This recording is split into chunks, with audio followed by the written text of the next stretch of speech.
News 18 ગુજરાતીના સુંદર મજાનો કાર્યક્રમ મુદ્દો વાયરલ છે. હું હાસ્ય કલાકાર હરીસિંહ સોલંકી આપ સૌને હસાવવા માટે અહીં આવ્યો છું. મિત્રો, હાસ્ય એવી વસ્તુ છે કે માણસને ગમે તેટલા પ્રયત્ન કરીએ તો માણસ અત્યારે ટેન્શનના યુગમાં હસતો નથી. હા, હમણાં તો એક ભાઈની વીગમાંય ધોળાવાળ થવા માંડ્યા. આવી પરિસ્થિતિમાં તમને બધાને આનંદ કરાવવાનો છે સાહેબ. અને અત્યારે તમને હસાવા એટલે બીજો દાખલો આપું તો એટલું અઘરું છે કે રૂમમાં તમે બેઠા હોય અને 5 ઉપર પંખો હોય અને નીચે બેસીને મમરા ખાવા, એટલું અઘરું છે હસાવાનું. પણ માણસ હસતો નથી સાહેબ. અમે દરેક કાર્યક્રમમાં કહીએ કે ભાઈ દાંત કાઢો, દાંત કાઢો, પણ માણસ નથી હસતો. શું કામ? કારણ કે ટેન્શનમાં છે ને. અમારે તકલીફ એ થાય કે અમારો કાર્યક્રમ હોય અને પહેલી જ લાઈનમાં આવીને એવા માણસો બેઠા હોય કે જે દાંત ન કાઢે. તે અમને એવું થાય કે આના હાથેવાણ પાણીમાં ડૂબી ગયા છે, દાંત જ ન કાઢે સાહેબ. પણ હસવું બહુ જરૂરી છે જીવનમાં ખરેખર. અને આપણે એક કહેવત છે ને, હસે એનું ઘર વસે. આ ઘર વસ્યા પછી કેટલા હશે એનું નક્કી નહીં. પણ મારે વાત કરવી છે હાસ્યની, તો આપણે બાળકોથી શરૂઆત કરીએ. બાળકોમાંથી આપણને હાસ્ય મળે. શું કામ? કારણ કે બાળક છે ને એનામાં કોઈ દી સિરિયસતા ન હોય. તમે બાળકને રામકથાની અંદર લઈ જાઓ તો રામ વનમાં જાય તોય ભલે ને રહેતોય ભલે, આને કોઈ ફરક ન પડે છે. એ બાળક હમણે નિશાળમાં પરીક્ષામાં પ્રશ્ન પૂછાણો કે બાળકો, ગાયનું દૂધ ફાટી ન જાય એના માટે શું કરવું? અને એક છોકરાએ જવાબ લખ્યો, એ કે સાહેબ ગાયમાં જ રહેવા દે. એ ઓલો પેપર તપાસવા વાળો પેપર લઈને પ્રિન્સિપાલ પાસે ગયો. એ કે સાહેબ આપણો સવાલ એવો છે કે ગાયનું દૂધ ફાટી ન જાય એના માટે શું કરવું? અને આ છોકરાએ જવાબ લખ્યો છે કે ગાયમાં જ રહેવા દેવું. તો માર્ક આપવાના? એ ઓલો પ્રિન્સિપાલ કે હાવ ખોટો નથી. એ કે અડધા તો દેવા પડશે. બોલો, એમ કરીને 50% લઈ ગયો. આ અત્યારના છોકરા. અને હું તો દરેક કાર્યક્રમની અંદર કહું છું કે 1998ની સાલ પછી કોઈ બાળકો જન્મતા નથી, સીધા બાપ જ જન્મે છે. આ લોકોને તમે ગમે એવો મોબાઈલ આપો, ગમે તેવું કોમ્પ્યુટર આપો, 8 સેકન્ડમાં લોક ખોલી નાખે. એના પપ્પાને ઉપાધિ એટલી જ હોય કે આ ગેલેરીમાં ન જાય તો સારું, નકર સવારમાં હાઈકોર્ટની નોટિસ આવે. આ અત્યારની પ્રજા સાહેબ. હમણે મારી સોસાયટીના નાકે 5-7 વર્ષનો છોકરો ઊભો ચોકલેટ ખાતો હતો. તે મેં એને સલાહ આપી. આમ તો બાળકને સલાહ અપાય નહીં, પણ મેં આપી. મેં કીધું બેટા, ચોકલેટ ન ખવાય, ચોકલેટ ખાવાથી દાંત હડી જાય, ડૉક્ટર પાસે જવું પડે, આપણા પૈસા જાય, આપણને પીડા થાય. આવી મેં એક આમટી સલાહ આપી. અપાય નહીં. છોકરો આમ કેડે હાથ દઈ અને મારી સામે જોઈને કે મારા દાદાને ઓળખો? મેં કીધું તાર દાદાને મેં જોયા નથી. મને કે 105 વર્ષ જીવાતા. તે મારી ચોટલી ખીતો થઈ ગઈ. મેં કીધું તારા દાદા હું ચોકલેટ ખાતા હતા? મને કે ના, એ પારકી પંચાયતમાં નહોતા પડતા. દાંત મારા, પૈસા મારા, પીડા મને થાય. તમે હાવ ખોટે ખોટી સલાહ દો. આ છોકરા છે અત્યારના સાહેબ. હમણાં એક છોકરો એની મમ્મીને કહેતો હતો, એ કે મમ્મી હું એવડો મોટો ક્યારે થઈશ કે તને પૂછ્યા વગર બધું કરી શકીશ? તો એની મમ્મી કે બેસાને માનો, એવડો મોટો તારો બાપ નથી થયો, તારી તો શું વાત છે હજુ? બોલો, છોકરો ચૂપ થઈ ગયો. પણ બાળકો અદ્ભુત છે સાહેબ. નિશાળમાં એક માસ્તરે હમણાં બાળકને કીધું કે છોકરાઓ, વાંદરાને અંગ્રેજીમાં શું કહેવાય? તો એક છોકરો બોલ્યો કે સાહેબ મંકી. સાહેબ કે ચોપડીમાં જોઈને બોલ્યો? એ કે ના, હું તો તમારી સામે જોઈને બોલ્યો. બોલો, સાહેબને રાજીનામું મૂકી દેવું પડ્યું કે હવે આ પ્રજાને કેમ ભણાવી. પણ અદ્ભુત છે બાળકો. સાહેબે નિશાળમાં પૂછ્યું નહીં કે બાળકો, ઘડિયાળમાં 13 ટકોરા પડે તો કયો સમય કહેવાય? એક છોકરો ઊભો થયો, કે સાહેબ રિપેરિંગ કરાવવાનું. હા, નહીતર 12 સુધી પડે, 13 ન પડે એમ. હવે આ પ્રજાને ભણાવવાની સાહેબ. આ અમથા કંઈ 50-50 હજાર પગાર નથી લેતા. આ ઘરે 1 કલાક ન હસવાય, એને આ 5-5 કલાક હાચવે સાહેબ. આ પગાર જ એનો સરકાર એને હાલે છે ખરેખર. સબ નોકરી સટર પટર અને માસ્તરી મેં મજા, 30 દિન કી નોકરી મેં 13 દિન કી રજા. હા, પણ મજાની વાત છે. નિશાળમાં હમણે માસ્તરે કીધું, એ મનિયા ઊભો થા, તારી વાહે વાઘ પડે તો શું કર? એ કે સાહેબ વાઘ વાહે પડે તો ભાગવા જ મંડવાનું હોય ને. હા, વાઘે તારી પાછળ ભાગે તો? એ કે સાહેબ હું ઝાડ ઉપર ચડી જાઉં. વાઘે તારી પાછળ ઝાડ ઉપર ચડે તો ઈ કે હું કૂદકો મારી નીચે પડી જાઉં. વાઘે તારી પાછળ નીચે પડે તો ઈ કે હું પાછો ભાગવા માંડું. વાઘે તારી પાછળ ભાગે તો ઈ કે હું તળાવમાં પડી જાઉં. વાઘે તારી પાછળ તળાવમાં પડે તો અને મનિયાનો મગજ ગયો. ઈ કે સાહેબ આ વાઘ વાહે પડ્યો છે કે તમે વાહે પડ્યા? હવે તમે તો પાછા વળો. ઈ કે તમારે વાઘને બચાવવાનો છે કે મને બચાવવાનો છે? આ ફી મારા બાપા ભરે છો. બોલો, સાહેબને ખખડાવી નાખ્યા. ઈ અત્યારના છોકરા નિશાળમાં હમણાં માસ્તરે કીધું ને, ઈ કે બાળકોએ હંમેશા વહેલા જાગવું જોઈએ. વહેલા જાગવાના ઘણા ફાયદા છે. એક છોકરો ઊભો થયો. ઈ કે સાહેબ એવું નહીં, જરાક દાખલો દઈને સમજાવો. તે સાહેબે દાખલો દીધો. કાલે વહેલી સવારે બિલાડી મારા ઘરમાં 4 વાગે જાગી તો એને ઉંદરનો નાસ્તો મળ્યો. તે છોકરો માથું ખંજવાળતો કે પણ સાહેબ ઉંદર વહેલો જાગ્યો એમાં મરી ગયો. હવે સાહેબને આમાં શું સમજવું સાહેબ? આ પરજા એટલે છોકરાને કોઈ સલાહ ન દેવાય સાહેબ. હા, પણ હમણે તો ગામની નિશાળ અને એમાં ચેકિંગ આવ્યું. તે ચેકિંગ વાળાએ આવીને છોકરાને પૂછ્યું, એ બિલાડીને કેટલા પગ હોય? એક છોકરો ઉભો છે. કે સાહેબ 12. હે 12 પગ વાળી બિલાડી? એનો મગજ ફર્યો. બીજા છોકરાને કીધું, ઓય ઉભો થા, બિલાડીને કેટલા પગ હોય? ઈ કે સાહેબ ઈ ખોટો, 14 હોય 14. અને ભાઈ આનો મગજ ગયો. ત્રીજા છોકરાનો પગ, ઓય ઉભો થા, બિલાડીને કેટલા પગ હોય? ઈ કે સાહેબ આ 2 ખોટા, 16 હોય 16. અને સાહેબ આનો મગજ ગયો. છોકરાઓને ક્યાંય ભણવા આવો છો શું કરવા આવો છો? તે છોકરા સામે થઈ ગયા. ઈ કે ઈ તો ભણવા આવતા હોય ને કહેવાનું. ઈ કે તમે ભણવા નથી આવતા? ઈ કે ના અમે તો નિશાળની વાંહે ઢોરા ચારવીશ. આ તો સાહેબે કીધું 5 વાગ્યા સુધી આવીને બેહો, 20 રૂપિયા મળશે.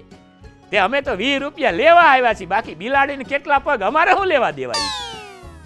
હવે ભાઈ ઓલા ચેકિંગ વાળાનો કેવો મગજ જાય. એ તો સીધો શિક્ષકની સામે ફર્યો. એ માસ્તર, આવું ભણાવો? માસ્તર સામે થઈ ગયો. ઈ કે ઈ તો ભણાવતા હોય ને કહેવાનું. ઈ કે તું નથી ભણાવતો? ઈ કે ના શિક્ષક તો મારો ભાઈ છે. આજ એની સાસરીમાં ઈ કે જમવા ગયો છે, મને કીધું તું આંટો મારી આવજે. હવે પેલાનો મગજ ગયો ભાઈ. સીધો પગ પછાડતો પ્રિન્સિપાલની ઓફિસમાં. એ સાહેબ આમ હાલે હાવ, છોકરા ખોટા, માસ્તર ખોટા, આવું હાલે હાવ. તે પ્રિન્સિપાલે 10,000નો ડટ્ટો કાઢ્યો. ઈ કે હાલો ને સાહેબ હવે પતાવટ કરો ને, જે થઈ ગયું એ થઈ ગયું. ઈ કે ઓલે 10,000નો ડટ્ટો ખિસ્સામાં નાખ્યો. પ્રિન્સિપાલ એને ગેટ સુધી મૂકવા ગયા. ગેટે જતા પેલો બોલ્યો, ઈ કે ઈ તો સારું કયો, હું હતો એટલે તમારું આ 10,000માં પત્યું. અસલ ચેકિંગ વાળા આવે તો તમારી દશા શું થાય? બોલો, હાવ ગાણવા દાજી ગયેલા. હા, અમારી સૌરાષ્ટ્રની ભાષામાં આને એવું કે ગાણવા દાજી ગયા એમ. કારણ કે બધાય ખોટા, આમાં કાંઈ સાચું નહીં છે. પણ મેં કીધું ને, હાસ્ય ગમે ત્યાંથી મળે. આપણે ગમે તે વિષય ઉપર લઈ લે. દાંપત્ય જીવનમાં આવો, એમાંથી હાસ્ય નિષ્પન્ન થાય. હા, પતિ અને પત્ની, એમાંથી હાસ્ય નિષ્પન્ન થાય. એની વિરુદ્ધ સાઈડમાં જતા રહો એટલે હાસ્ય મળે તમને. હમણાં પતિ પત્ની બે જમીન આમ હિંચકતા હતા. એમાં પત્ની એના પતિને કીધું, હે હાંભળ્યું? આ હે હાંભળ્યું એમ કે ને એટલે પતિના કાન ચમકે. હા, તમારે અખતરો કરવો હોય તો કરજો. પતિ જમવા બેઠો હોય અને પત્ની બાજુમાં આવીને ખાલી એટલું જ કહે, તમે શાંતિથી જમી લ્યો, પછી મારે તમને એક વાત કેવી છે. ઓલો અડધો ભૂખ્યો રહે. હા, એને ખબર હોય હમણાં કાંઈક માગણી આવશે. તરત કે સોનામાં ભાવ ઘટ્યા નહીં. હવે 1,60,000માં 150 ઘટ્યા હોય શું ઘટ્યા કહેવાય? એટલે પત્નીએ કીધું એના પતિને, હે હાંભળ્યું? ઓલો કે હાંભળ્યું, બોલ ને. ઈ કે તમે મરીને જાવ તો ક્યાં જાવ? ઓલો કે શાંતિથી હિંચકા ખાવી છે, મરવાની ક્યાં વાતું કરે? પેલી કે હું તો ખાલી કહું છું, મારા કહેવાથી કઈ તમે મરી ન જાવ. બોલો, મરીને જાવ તો ક્યાં જાવ? બોલો કે સ્વર્ગમાં. એમ? તે ત્યાં તમને શું મળે? બોલો કે અમને તો અપ્સરા મળે. હા, બહુ સારું કહેવાય. તો અમે સ્ત્રી મરીને જઈએ તો ક્યાં જઈએ? એટલે પેલા ભાઈએ કીધું કે ગાંડી. આ ગાંડી છે ને ઈ પ્રેમનો શબ્દ છે. જ્યારે પ્રેમ આવે ને ત્યારે આનો ઉપયોગ કરાય. બાકી આમ તો કરી જોજો. લ્યો, ગાંડી કઈ તો જોજો. તમારા આખા કુટુંબને લઈ લે. તમે ગાંડા, તમારો બાપ ગાંડો, તમે 6 જ ગાંડી ના. હા, કહેવાય નહીં. એટલે ઓલા ભાઈએ કીધું કે ગાંડી, એમાં ભેદભાવ હોય, તમે મરીને જાઓ તો સ્વર્ગમાં જ જાઓ. એમ? ત્યાં અમને શું મળે? એટલે ભાઈએ મજાક કરી, ઈ કે તમને વાંદરું મળે વાંદરું. પણ જો બેને ઝઘડો ન કર્યો, બુદ્ધિનો ઉપયોગ કર્યો. ઈ કે તમારે પુરુષને કેવું સારું નહીં, તમારે તો ન્યાય અપ્સરા, આએ અપ્સરા, અમારે કેવું નહીં, અમારે તો ન્યાય વાંદરું. હા, આઈનું પછી તમે સમજી જાય. હોશિયાર છે, અને હું તો દરેક કાર્યક્રમમાં કહું છું, બેનો હોશિયાર છે. મને હમણાં એક જગ્યાએ પ્રશ્ન પૂછ્યો હતો, મને કે બેનોની બુદ્ધિ પગની પાનીએ. મેં કીધું હાવ વાત ખોટી. બેનો પાસે બુદ્ધિ ને રૂપિયા બે છે, પણ ધણીના વપરાય ત્યાં સુધી પોતાના ન વાપરે. હવે બેનો કેટલા બુદ્ધિશાળી છે એના તમને દાખલા દઈને વાત કરું. હમણાં હું પાવાગઢ ગયો હતો, નવું મંદિર બન્યું ને, આમ હું ડુંગર ચડતો હતો, મારી જોડે કપલે ડુંગર ચડતું હતું, એમાં બેન ગરબો ગાતા હતા. એ પાવલી લઈને હું તો પાવાગઢ ગઈ હતી, એ પાવાગઢ વાળી મને દર્શન દે, નહીતર મારી પાવલી પાછી દે, નહીતર મારી પાવલી પાછી દે. તે મારો તો મગજ હલી ગયો. મેં કીધું બેન, આ પાવલી ચલણમાંથી નીકળી ગઈ એને 5 વર્ષ થયા, હજુ પાવલી લઈને જાવ છો? મન કે પાવલી એટલે માર મુનિયાન પપ્પા. લે, પછી તો મેં ઓલા ભાઈની સામે જોયું ને તે મને પાવલી જેવું જ લાગ્યું. મેં કીધું આ પાવલી તો પાછી જ લેતા આવજો, આવી પાવલી રાખીને શું કરે? આ હોશિયારી છે બહેનોની. પણ હમણાં હું આય વડોદરાથી અમદાવાદ રેકોર્ડિંગ માટે આવતો તો હું બસમાં બેઠો, મારી જોડે એક બેન બસમાં ચડ્યા, એમની સાથે નાના નાના 3 બાળકો. તે કંડક્ટરે પૂછ્યું, ઈ કે બેન ટિકિટ? તો કે એક આપો અમદાવાદ. કંડક્ટર કે બેન 3 છોકરા છે, એકાદાની લ્યો. તે બેન કે શું કામ? તમારે એસટી નો નિયમ નથી 3 વર્ષથી મોટું બાળક હોય એની ટિકિટ લેવાની? તે કંડક્ટર કે આમાં એકેય 3 વર્ષનું નથી.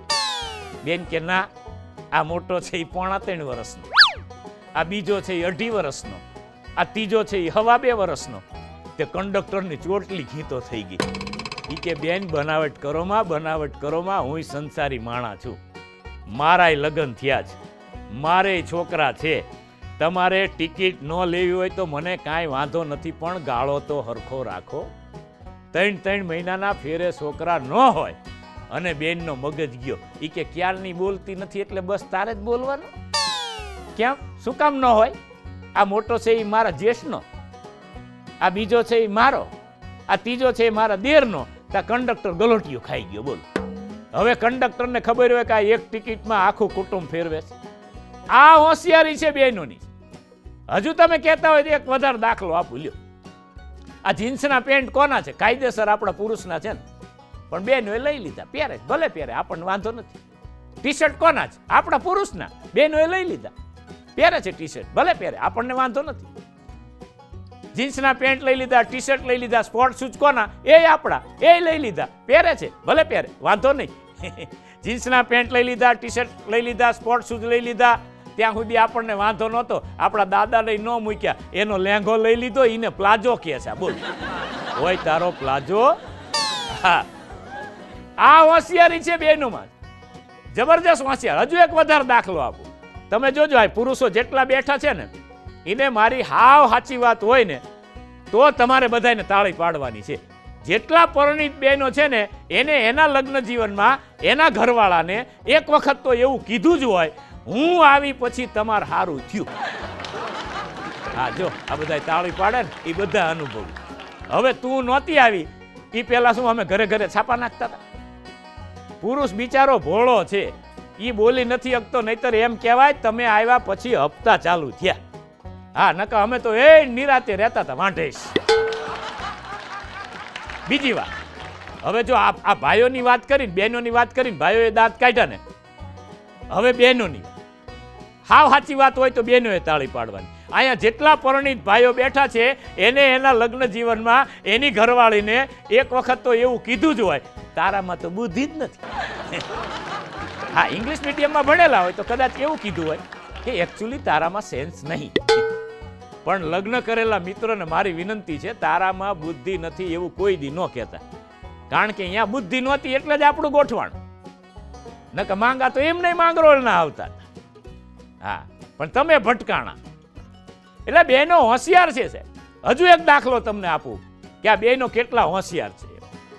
તમે જો આ બેનો 5,000ની હાડી લાવે, 15,000ની હાડી લાવે કે 25,000ની હાડી લાવે, એને ફાવે ત્યાં સુધી ઓઢે, પછી બનાવે એનું ગોદડું, એ આપણને ઓઢાડે. હા, અને હાડીઓના ગોદડા ઓઢીને હુતા હોય મરદ મુશાળા, કેવા ભૂંડા લાગે. હવે હાડીઓના ગોદડા બનાવે, આપણને ઓઢાડે, એની સામે આપણને વાંધો નહીં, આપણા લેંઘાના પોતા કરે, બોલ, કાં બકાલું લાવવાની થેલિયું કરે, કાં પગલું સણિયા કરે. આ હોશિયારી છે બહેનોની. પણ મને એક વાત યાદ આવી, મને આ ભાઈએ કીધું, પંકજભાઈ મને કે બહુ ઇન્ટેલિજન્ટ ઓડિયન્સ છે હો ભાઈ ન્યૂઝ 18 ગુજરાતીનું એમ, એટલે 2-4 ઇન્ટેલિજન્ટ વાત કરું. આમ તો ઇન્ટેલિજન્ટ જેવું કાંઈ જોકમાં હોતું નથી, જોકી તો જોક હોય, 40 સેકન્ડની વાર્તા હોય, છેલ્લે પંચ આવે, એમાં હાસ્ય નિષ્પન્ન થાય. છતાં મને કીધું છે એટલે ઇન્ટેલિજન્ટ વાત કરું. એક સુખી પતિ હતો. હા, કોનો હતો એ ન પૂછતા, બસ આટલું સમજાઈ જાય, એનું નામ ઇન્ટેલિજન્ટ. એક છોકરો હમણાં એના પપ્પાને કહેતો હતો, એ કે પપ્પા પપ્પા ગધેડાના બચ્ચાને શું કહેવાય? બોલો કે ખોલકું. એ કે તો ખોલકું કયો, ગધેડો ગધેડો શું કામ કયો? બસ આ સમજાઈ જાય ને સાહેબ, એનું નામ ઇન્ટેલિજન્ટ. આમાં શું છે, ઘણાને કાલ સમજાય છે, ઘણા કાલ બાથરૂમમાં નાતા હશે ને અહીંયા ખીખી કરશે, ઘરવાળી પૂછે હું ખીખી કરો, એ કે ઓલા ભાઈએ જોક કીધો તો નહીં સમજાણો. આનું નામ ઇન્ટેલિજન્સ. ઇન્ટેલિજન્ટ માંડ માંડ સમજાય, પણ મજા આવે, સમજાઈ જાય તો બહુ મજા આવે. મને એક ભાઈ હમણાં ચડાવ્યો, મને કે તમારે મોટા કલાકાર થવું છે? મેં કીધું હા. મને કે તો તમે છે ને જુનાગઢ જાઓ, ત્યાં નાગા બાવાના દર્શન કરો, નાગા બાવા તમને આશીર્વાદ આપે તો મોટા કલાકાર થઈ જવાય. મેં તો જુનાગઢની ટિકિટ કપાઈ, હજુ તો દામોદર કુંડ પાસે પહોંચ્યો, ત્યાં જ એક નાગા બાવાને જોઈ ગયો, તે હું લાકડી પડે ને એમ પગમાં પડી ગયો. મેં કીધું બાપજી આશીર્વાદ આપો. બાપજીએ મને ઊભો કરીને એક ફડાકો માર્યો. મેં કીધું બાપજી ફડાકા નહીં, આશીર્વાદ. મને કે તું સમજસ એ હું નથી. મેં કીધું તો? મને કે હું તો દામોદર કુંડમાં નાવા પડ્યો તો લુગડા કોક લઈ ગયું છે. મેં કીધું આ રખિયા ચોપડીને તો ફરો છો? મને કે કોઈ મારે નહીં એટલે. એટલે આટલું સમજાઈ જાય, એનું નામ ઇન્ટેલિજન્ટ છે. એક ભાઈ મને હમણાં હામો મળ્યો, હવે એના હાથમાં થર્મોસ હતો, એટલે મેં પૂછ્યું, મેં કીધું ભાઈ આ શું છે? મને કે તમને ન ખબર પડે, આ જોરદાર વસ્તુ છે. મેં કીધું પણ કે તો ખબર પડે ને. મને કે તમને કીધું ને આ જોરદાર વસ્તુ છે, તમને ન ખબર પડે, પણ મેં કીધું તું કે તો અમને ખબર પડે. મને કે આને થર્મોસ કહેવાય. મેં કીધું હા જોરદાર વસ્તુ છે, આને થર્મોસ કહેવાય. મેં કીધું પણ આમાં થાય શું? મને કે આમાં ઠંડુ નાખો તો ઠંડુ રહે અને ગરમ નાખો તો ગરમ રહે. મેં કીધું તે શું નાખ્યું? મને કે 2 ચા ને 1 થમ્સઅપ. બસ આટલું સમજાય ને સાહેબ, એનું નામ ઇન્ટેલિજન્ટ. ઇન્ટેલિજન્ટ એટલે હમણાં 4-5 બૈરા બેઠા હતા, મેં કીધું કેમ આજ ચૂપચાપ બેઠા છો, કઈ વાત કરતા નથી? તાકે બધી અહીંયા જ બેઠી છે. એ કે કોની વાત કરવી? બસ આ સમજાય ને એનું નામ ઇન્ટેલિજન્ટ. આ મારે કાર્યક્રમ ન હોય ત્યારે વડોદરામાં રહું છું ને, ત્યાં હનુમાનજીનું મંદિર છે ને, ત્યાં બાકડે હું બેઠો હોઉં. એક માજી નીકળ્યા અને મને પ્રસાદી આપી, તે હું ખાઈ ગયો. આવું લગભગ અઠવાડિયું ચાલ્યું. અઠવાડિયા પછી મેં માડીને કીધું, મેં કીધું માડી કાજુ દ્રાક્ષ બદામ તમે ખાવ તો તમારે હારા. તે માડી મન કે બટા મારે ક્યાં મોઢામાં દાંત છે, હું તો મમળાવીને તને આપું છું. લે ત્યારથી મેં નક્કી કર્યું ભાઈ આમની પાસેથી પ્રસાદ લેવો નહીં. પછી મેં મોઢામાં આંગળા નાખ્યા. મેં કીધું ઉલટી થાય તો. હા, આ ઇન્ટેલિજન્ટ સાહેબ, આટલું સમજાઈ જાય, એનું નામ ઇન્ટેલિજન્ટ. લગ્ન એટલે શું આટલું જાણવા માટે એક વૈજ્ઞાનિકે લગ્ન કર્યા. હવે એ ભૂલી ગયો છે વિજ્ઞાન એટલે શું. આ ઇન્ટેલિજન્સ છે, આ સમજાય ને એની બહુ મજા છે. ડોક્ટરોની વાત કરીને હમણે, હા એમાંય બહુ મજા આવે સાહેબ. એક ભાઈ હમણાં દવાખાને ગયો, એટલે ડોક્ટરે કીધું, એ કે શું થાય? એ કે સાહેબ કંઈક ડાયાબિટીસ છે એવું કહે છે. તે સાહેબે ચેક કર્યું, એ કે ડાયાબિટીસની કોઈ દવા ન હોય, એ કે ચલાય એટલું ચાલવાનું. તે ઓલાનો 5 દી પછી ફોન આવ્યો. એ કે સાહેબ નવસારી પૂગ્યો છું, પાછો વળું? અલા સાહેબ કે ચલાય એટલે રોજ આઈને ચાલવાનું હતો, સારું ફોન કર્યું, નકર મુંબઈ પોગત. એટલે આવું છે સાહેબ. અને ડોક્ટરની વાતમાં મજા આવે. મારા એક મિત્ર છે, સર્જન છે. એક દી હમણાં હું એમના દવાખાને ગયો, દર્દી આમ ઓપરેશન થિયેટરમાં સ્ટ્રેચર ઉપર હૂતેલો, ઓપરેશનની બધી તૈયારી કરી રાખેલી, અને બાજુમાં ગુલાબનો હાર પડેલો. તે મેં ડોક્ટર સાહેબને પૂછ્યું, મેં કીધું સાહેબ આ ઓપરેશનમાં ગુલાબના હારની શું જરૂર હોય? મને કે જો ભાઈ ઓપરેશન સક્સેસ થાય તો મારા માટે,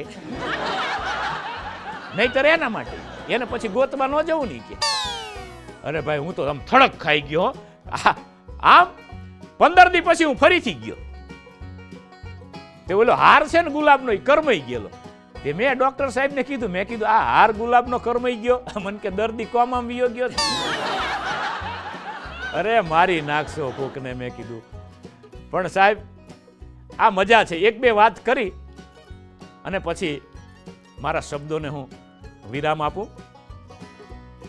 કારણ કે મેં વાત કરી ને ઇન્ટેલિજન્ટની મેં વાત કરી કે ઇન્ટેલિજન્ટ એ શું, જે વાત તમને ટૂંકમાં સમજાય નહીં, થોડીક મોડી સમજાય, એને ઇન્ટેલિજન્ટ. કારણ કે હાસ્યના ઘણા પ્રકાર છે, હ્યુમર, બ્લેક હ્યુમર, બકુલ, caricature, irony, parody, satire, wits. એટલે આ ઇન્ટેલિજન્ટ છે ને એ વિટ્સ પ્રકારનું છે. એટલે આમાં ઇન્ટેલિજન્ટ જેવું કાંઈ ને, તમને કેટલું સમજાય છે એની વાત. મેં કીધું ને વિટ્સ છે, કારણ કે એ બધા 60ના બલ્બ ન હોય, કોઈ 40ની ટ્યુબ લાકડી હોય. આ થાય તો થાય ને, ખબર સુધી લબુક જબુક થાય. એક જ તમને એનો દાખલો આપું વિટ્સનો.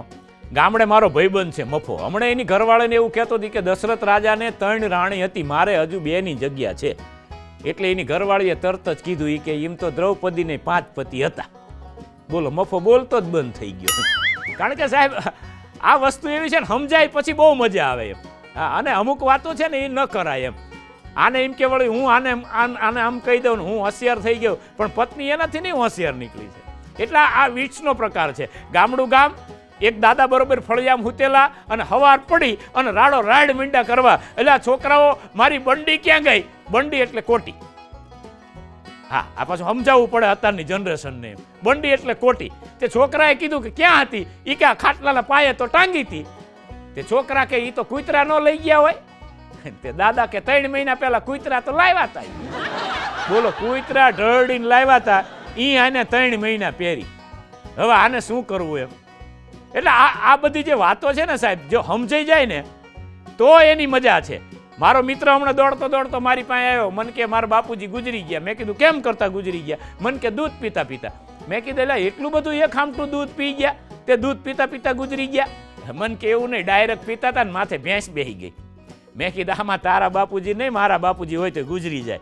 તમારા ધંધા જેવા હોય એમાં કોઈ શું કરે. પણ સાહેબ છેલ્લી એક વાત મારે કહેવી છે. હમણાં એક દાદા દવાખાને ગયા. તે ડોક્ટરે પૂછ્યું કે દાદા શું થાય?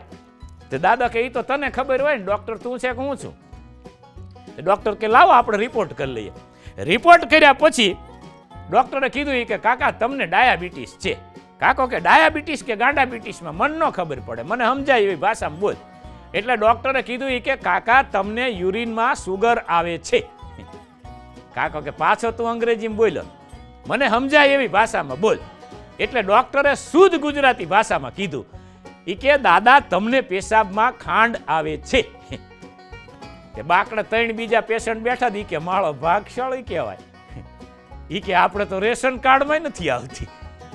અરે કીધું કશું, હાંભળ્યું કશું, આ આંખનું કાજળ ગાલે કશું. હા, કે છે કાંઈ, સમજે છે કાંઈ. પણ હમણાં અમે 3 મિત્રો, અમારો એક મિત્ર બીમાર પડ્યો, અમારા વડોદરાની SSG હોસ્પિટલમાં દાખલ કર્યો. તે અમે રાતે 11:15 વાગે અમે 3 મિત્રો એની ખબર જોવા ગયા. હજુ તો એના પલંગ પાસે પહોંચ્યા અને એક મિત્ર બોલ્યો કે હોસ્પિટલમાં રાતે 12 વાગે ભૂત થાય. હવે ભૂત તમે મેં કોઈએ જોયું નથી, પણ ભૂતની બીક લાગે. મેં કીધું ભાઈ રાતે 12 વાગે હોસ્પિટલમાં ભૂત થતું હોય તો આપણે નીકળી જવાય.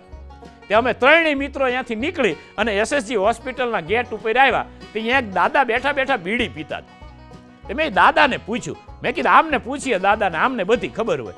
મેં કીધું દાદા હોસ્પિટલમાં ભૂત થાય એવી તમને કાંઈ ખબર હોય? દાદો કે મને ગુજરી ગયા 3 વર્ષ થયા, મને ન ખબર હોય કે. મેં કીધું હાલો આ ભૂત ટાઈમે છે, આપણે મોડા છીએ, નકર બોણીમાં આપણને જ ઉપાડી લેશે. પણ મિત્રો છેલ્લે એટલું કહીશ કે રંગોની દુનિયા મને બહુ ગમે છે.